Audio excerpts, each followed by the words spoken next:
تو کسرا اپنے محل میں بیٹھا ہوا ہے اور محل کے چھوٹے چھوٹے کنگرے ہیں، گنبد ہیں جیسے پرانی عمارتوں پر بنائے جاتے ہیں، 14 کنگرے اس کی عمارت کے گر گئے، زلزلہ آیا 14 کنگرے گر گئے۔ اس نے سمجھا کہ یہ کوئی معمولی بات نہیں ہے، یہ کوئی نیا واقعہ ہوا ہے دنیا میں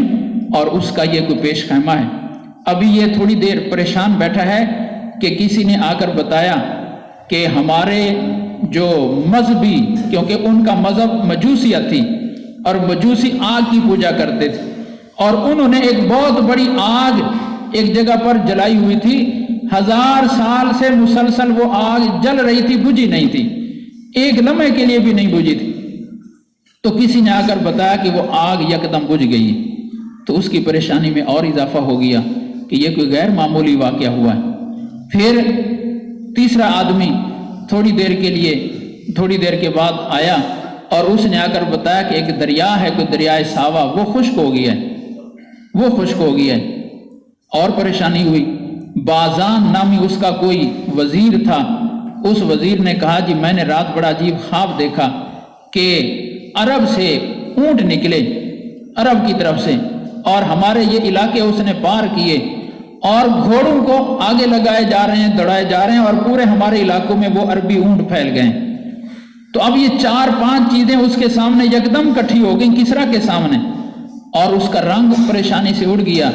کہنے لگا کہ کوئی معمولی حادثہ نہیں ہے جو ظاہر ہوا ہے، تو کسی سمجھدار عالم کو بلاؤ جو میرے ان سارے باتوں کی حقیقت بتائے۔ تو عبد المسیح عیسائی اس وقت اس علاقے کا ایک بہت بڑا عالم تھا، اس کو بلایا گیا۔ اس سے کسرا نے پوچھا کہ یہ کیا ہوا اور کیا ہو رہا ہے، کیا ہونے لگا ہے؟ تو اس نے کہا کہ میری سمجھ سے تو یہ باہر ہے، میرا ماموں ہے ستیح نام کا ایک بہت بڑا عالم ہے ملک شام میں، اگر اجازت دیں تو میں اس سے اس کی حقیقت معلوم کر کے آتا ہوں۔ اس کو دوڑایا کہ اس سے پوچھ کے آؤ۔ تو جب یہ ستیح کے پاس پہنچا وہ مرض الوفات میں تھا، تو اس نے دیکھتے ہی عبد المسیح سے خود ہی کہنے لگا کہ کسرا نے بھیجا ہے،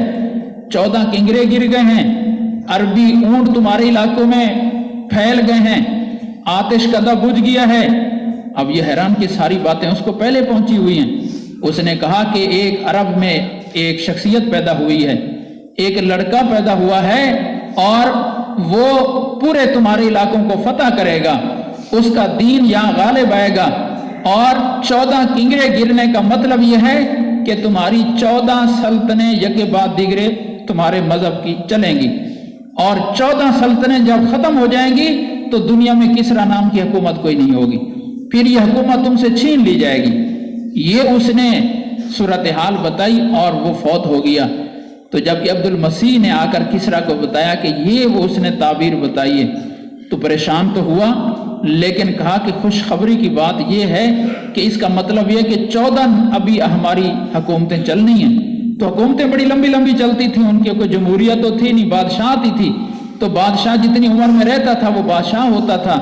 تو 14 کا مطلب یہ ہے کہ 5-7 صدیاں تو ہمارے پاس ابھی ہیں، تو اتنی دیر میں پھر دیکھا جائے گا کہ کیا ہوتا ہے۔ لیکن اللہ کا کرنا یہ ہوا کہ وہ 14 سلطنتیں اتنی تیزی سے ختم ہوئیں کہ حضرت عثمان غنی رضی اللہ تعالیٰ عنہ کے دور خلافت تک وہ 14 سلطنتیں پوری ہو گئی تھیں، اور حضرت عمر رضی اللہ تعالیٰ عنہ نے آدھے علاقے ان کے فتح کیے، اور حضرت عثمان غنی رضی اللہ تعالیٰ عنہ کا دور خلافت جب ختم ہوا